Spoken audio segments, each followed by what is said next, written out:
Hello and welcome back to Wines of Romania Academy. I'm Marinela Ardelean, founder of Wines of Romania, and in our first episode, we covered how to properly handle cork stoppers. Today, we are going a step deeper into why cork. Why do the world's finest wines choose cork, and why should it matter to you as a winemaker? Today, we are exploring cork as a material, the remarkable 2-year-old oak trees that produce it, the incredible sustainability story behind every stopper, the carbon impact, and something really important, how cork actually increases the perceived value of your wine. Plus, we will see where all those recycled cork stoppers end up. And you might be surprised. To walk us through all of this, I'm joined by Ricardo Valente, Amorim Cork's representative for Romania, Turkey, Bulgaria, and Republic of Moldova. Ricardo, welcome. Hello, Marina. Great to be back. Today's presentation is going to be a more visionary one, let's say. Cork is a gift by nature, as we like to say it. It's an incredible material that regenerates itself. You saw this in Portugal. Also, a deeply human story. You saw all the people that are in the industry directly and indirectly. 100 people depends on the preservation of these forests. What is unique about cork in the wood production manufacturing industry is that you don't cut the tree, you just strip the tree, as we'll see in Carlos' presentation. And what is truly amazing to everybody that is in the cork industry or knows a bit about cork is how this 100% natural material from nature, even though it is 100% natural without any changes done by the people, the physical properties are just a masterpiece. Just like nature gave us something that is perfectly engineered. It's light, it's elastic, permeable, it is a fire retardant, it is a great insulator, thermo insulator, acoustic insulator, hypoallergenic, anti-static. It's just material with all of these great properties. And it does all of this whilst also being renewable, reusable, recyclable, and also biodegradable. So even if we don't recycle it, it will biodegrade. And today, Carlos will show us how this material is actually a perfect solution for today's planet, where we are looking for these environmentally friendly solutions and materials. Such a fascinating story, I could say. So I would definitely invite virtually Carlos, one of Amorim's sustainability experts, to walk us through everything from the forest and the carbon science to what consumers actually think when they see a cork in their bottle. So let's watch. Hello everyone and welcome to the Amorim Cork webinar where we'll be talking about sustainability, we'll be talking about how cork, sustainability and wine all come together to create what I truly believe to be one of the great sustainability stories. And that's also a story for your wine business, for your wine exports and internal consumption. So we're going to cover several key topics. And of course, I think the most important of them all is to find out and understand what cork is, why cork works so well, and where it comes from. Cork and the cork oaks estimated to be on this planet, on planet Earth, for as much as 40 to 45 million years. That is a long period of time, way before we humans walk on this earth. And I like to think that the cork oaks probably will still be around long after we are gone. But this is a native species from the Western Mediterranean basin. Portugal, of course, it is the leader in terms of production on many levels, including the forest output. And if you think about all the other 6 countries that cork exists today on a larger scale, you'll see that Portugal is the smallest of them all.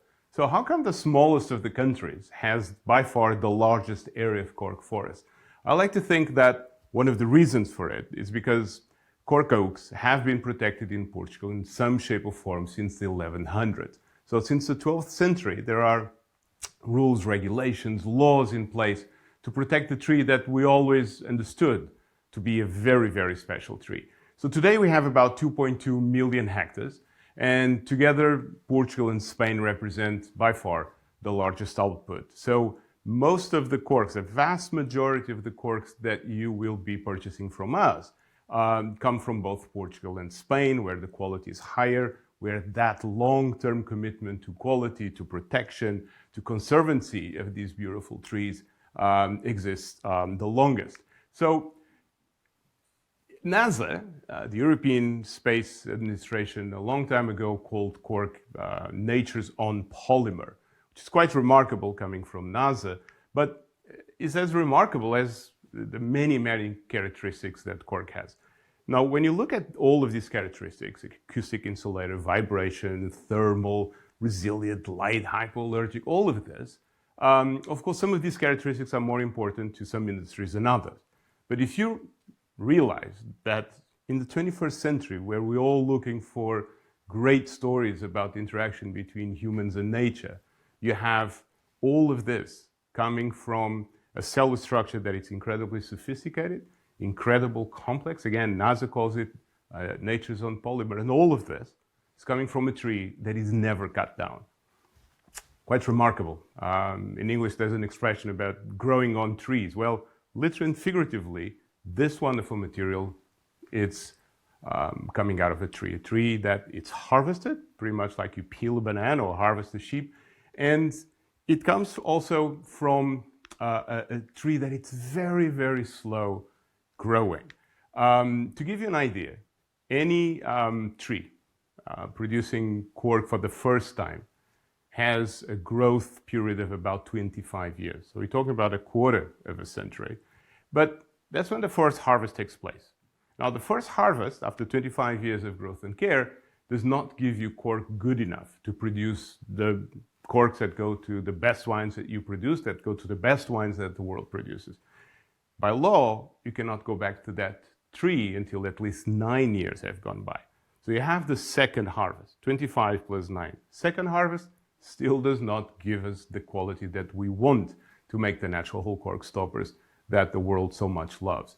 So it's only the third harvest. So we're talking about 25 years, plus 9, 43 years of growth and care before that cork oak, before that tree is ready to give you the cork quality that you demand. This is quite remarkable because 43 years is a long, long time.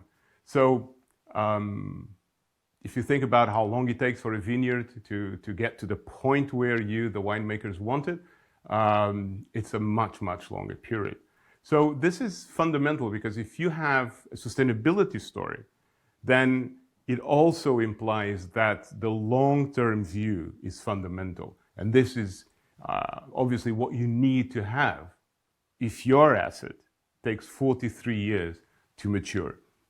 Now, with this comes an incredibly important range of services that are given by this tree, by the ecosystem where this tree lives in, to society as a whole. So you're looking at things like CO2 retention, and we'll be talking about this a little bit further ahead. We're talking about a real barrier against forest fires. You're talking about a tree that regulates water cycles. The largest underground water reservoirs in the whole of the Iberian Peninsula exist under the cork oaks in the south of Portugal. This is quite remarkable, as it is remarkable that cork oaks create one of the 36 hotspots of biodiversity around the world. If you think of some of the other 35 hotspots of biodiversity, you're thinking of places like Borneo, Costa Rica, the Amazon, amazing places. Well, the cork oak forest, where your corks come from, is exactly the same. It's as important as that. And it also creates very, very well-paid agricultural jobs, which is fundamental to fix people to the land. So you're talking about a positive impact on the cultural identity. You're talking about a positive impact in terms of biodiversity, in terms of social, in terms of economic aspects, in terms of environmental aspects. And all of this depends on we being able to give you the corks that the market and the consumer wants. So it's your story also. It's not just the cork industry story, it's certainly the wine industry story also worldwide. I told you that we'll be talking about CO2 retention. To give you an idea, we're talking about every ton of cork that gets harvested is able to capture about 73 tons of CO2. This is a remarkable ratio. And when you translate this into individual corks, like you are going to see in a few minutes, you have a very, very important, demonstrable contribution to that retention of CO2. Each one of your corks that you use captures CO2, has an ability to capture more CO2 than it emits. So we need, looking forward, to be able to plant more cork oaks. As I told you, 43 years, it's a long period. So from a business point of view, you have to have very, very strong incentives to make that hole in the ground, plant something, and wait 43 years. If I give you this as a great business idea, well, that meeting is going to be short. Fortunately, for the Amarin Group and for Amarin Cork in particular, we are able to take that long-term view. So we have thousands and thousands of hectares under management to create a project of forest intervention that is going essentially to create a lot more cork in terms of quantity, but also, and crucially, in terms of quality. So we're talking about until 2030, our objective is to plant 1 million new cork oaks. This is a big effort in terms of everything, financial resources, human resources, you name it. But that is the commitment. That is the long-term view that Amarin, we have the obligation, we have the duty to take that into consideration. Because being leader is not just about sending you a nice press release and think that, oh, you know, great. No, being leader, it's also about putting the money down where it matters, giving the rest of the industry, including the wine industry, a very clear idea of where we believe we need to go. Because today, the world needs to do something very, very urgently. The world needs to be able to believe that the balance between economic issues, social issues, and economic issues, it's not an utopia. It has to be possible. And that's what the cork industry with the wine industry do together. We have created that incredible story that so many people around the world don't believe it's possible. Well, guess what? It's not only possible, it has happened for decades and decades. And again, thanks to you and thanks to your effort in creating good wines also around the world. So think about one cork stopper. And in your country, there are dozens and dozens of millions of cork stoppers that are bought every year, right? So depending on the type of cork that you purchase, from the natural whole cork stoppers to sparkling to other types of cork stoppers, each one of them has an ability, as you can see on this slide, to actually retain CO2. Now think about all the corks that you have bought, say in the last 5 years, 10 years, whatever you prefer, and multiply all of that by something as incredible as those minus 56.4 grams per cork. That's the exact measure of your contribution to make the environment a better place in this world. It's your story, as I said before, and we want to be, and we are very happy actually to share that with you. And that's a big point of this presentation, this webinar. It's to give you that information. Then you decide what to do with it. But in the world that demands bad environmental products, this is a very, very great way to actually give that to consumers in your own country or in your export countries, which, by the way, will be more and more important. So we have the corks. They have done a great service. And now what? Well, one of the key things for us when we talk about sustainability, when we talk about the ability to create a positive impact on the world as a whole, we have to talk about recycling. Now, if the most complicated thing ever to arrive at a landfill is a cork stopper, the world will be okay. So it's not because of that. Cork stopper is not a piece of plastic, it's not a piece of other polluting things, 100% natural, 100% renewable material. But if it goes to a landfill, it doesn't have a negative impact, but the CO2 retained in it is going to be released back to the atmosphere a lot quicker. Now imagine we can capture that cork, grind it, and make that into, say, a flooring material that is going to last 30, 35, 40 years. Now the CO2 retained in each one of the cork stoppers that you bought now is going to last 30 or 40 years more.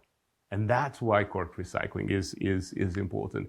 And that's why Amreen has recycled over 270 million corks. Now, that may sound a lot, and of course it is a lot, but if you think that we make 20-something million corks a day, all of a sudden 271 is not that much, is it? So this is an effort that we have to ramp up, and we are. And today we have recycling projects in the US, Portugal, of course, but all over Europe, Italy, UK, France, even in South Africa. So if you are interested in doing this, please let us know, and we'll gladly talk to you about how we can implement these practices also in your own country. So you recycle those corks, and do you make new corks with those? No, we don't. The only thing that we cannot do, and we should not do, with a recycled cork is another cork stopper. Mainly because the cell is structured that its elasticity is not at its optimum level, also for hygiene purposes. But essentially, we don't need to use that cork desperately, but we can certainly put that cork to better use in all of these applications. And if you think of, and you're looking at actually one spacecraft that is clad in cork, because cork has a great ability to manage temperature. And remember, we need to get through the atmosphere with these spacecraft nowadays and then send it back. So it's actually one of the fastest growing applications for cork, together with stoppers, is aerospace and defense applications, which means that your corks, your recycled corks, can actually end up in space. And I think that is a great way to imagine that wonderful voyage that cork does from bark to bottle and then to space. That's where we are today. And that's also, again, where we would like to have your help in recycling more of these corks. Now, you may ask, okay, I make wine in Europe or in any part of the world, doesn't matter. What does wine have to do with this? Well, it matters to all wine companies because 74% of the consumers do care about this. So if your consumers are interested in doing this and you have a great story to tell, then we would love to help you in telling that story. So again, challenge us, challenge Amreen Cork to be able to work with you to better promote everything that you have been doing in favor of the environment and social and economic aspects of the world as a whole. This is where we want you to challenge us. Tell us how we can help, and we certainly will. Now, if you go around the world and you ask consumers everywhere, what do you prefer between your mouth and your wine? A natural product or an oil-derived or metal cap on top of it? Look at this slide. And every single major wine market that will be shaping the evolution of your own wine market in your own country, consumers overwhelmingly prefer cork. And if they overwhelmingly prefer cork, then I think all of us, as part of the value chain for wine, we have the ability and we have even the duty to start talking about this, to share this information, which of course you can do whatever you want with it. But whether it's rosé, whether it's sparkling, whether it's still wine, it doesn't matter. You look at all these numbers in this slide, and it's quite clear what is the choice of consumers around the world. So, does that generate more value for you producing cork? Yes, absolutely, resoundingly yes. And again, the data that we have collected in every single major export market, whether it's the US, whether it's the UK, there is an important premium for your bottle of wine when it's sealed with cork. And if you look at a country like the US, it's almost $5 per bottle. That's a lot. If you're looking at the UK, a little bit closer, talking about $4 per bottle. Now, if you think about a bottle that costs 12, 14 euros even, that's a lot. If you go lower, of course, that percentage is going to be higher. So whatever your price point is, this is value added. This is a premium aspect that no one today can ignore, because perhaps we are selling less wine around the world, perhaps we are drinking less wine around the world, but we are certainly drinking better wine around the world. And that's not necessarily a bad thing if you are able to capitalize in these little advantages that remarkably cork actually does for the wine that you bottle. So again, talk to us, ask us, let's go deeper into these studies, let's understand them better and how they can benefit what you are doing. So to summarize, it's just, quote unquote, just a product that grows on trees, but it's a lot more than that. It's 100% renewable, it's 100% reusable, it's 100% natural. And that very characteristic sound that comes with opening a bottle is something that consumers everywhere around the world recognize. So have those items that you're seeing on that slide, harvesting without ever cutting down the trees, biodegradable, recyclable, all of these incredible different items that a tiny little cork carries with it. Let's make the best out of it. Let's tell everybody what you have been doing to make this world a little bit better. And by the way, with a good bottle of wine behind it, even better. So thank you for listening, and take care. So here's what stands out to me. Cork is one of the most sustainable materials on the planet.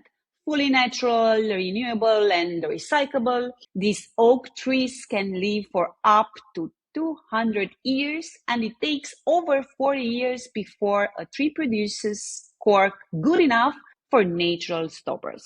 That tells us and tells you something about the long-term thinking behind this industry. And here's the part that really surprised me. Every single Amorim cork stopper actually removes CO2 from the atmosphere. It has a negative carbon footprint. That's not something you hear often about a packaging material.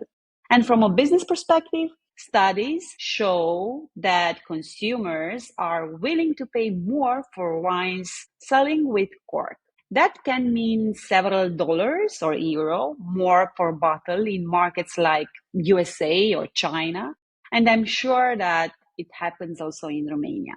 That's real added value for your brand. You will find all the exact numbers in the description below. Ricardo, I would like to ask you, for winemakers watching this and watching this video, let's say, doesn't matter if they are coming from Romania, Bulgaria, Republic of Moldova, Turkey, or any other part of the world, what's your main takeaway about cork and sustainability? Very briefly, because you already introduced actually very nicely at the beginning of our webinar. The main takeaway is that it is the material that is sustainable by nature, as is our motto in Amorim. It is carbon negative because of the material itself. Of course, we also decrease.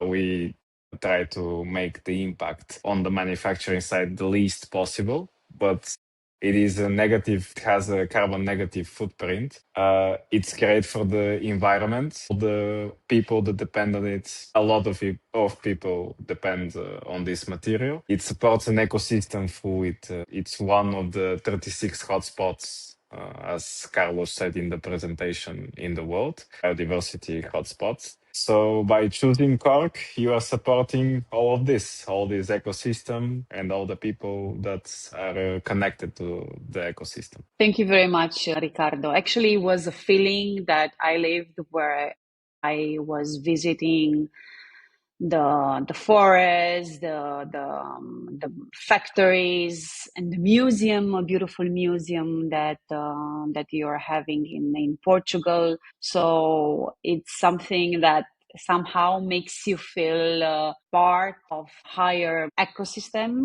So even if you enjoy wine or not, when it comes to sustainability, Amorim is really doing a great job. So for more details on Amorim's sustainability initiatives, I would like to invite you to visit amorim.com. You will find Ricardo's contact information in the description below, so don't hesitate to reach out if you have questions about cork for your wines. And to all of you watching, please subscribe to this channel and hit the bell icon so you don't miss our next episode. Because next time we are diving into the science and how cork actually interacts with wine, including TCA prevention and oxygen management. You won't want to miss it. So thank you for watching, and we'll see you soon.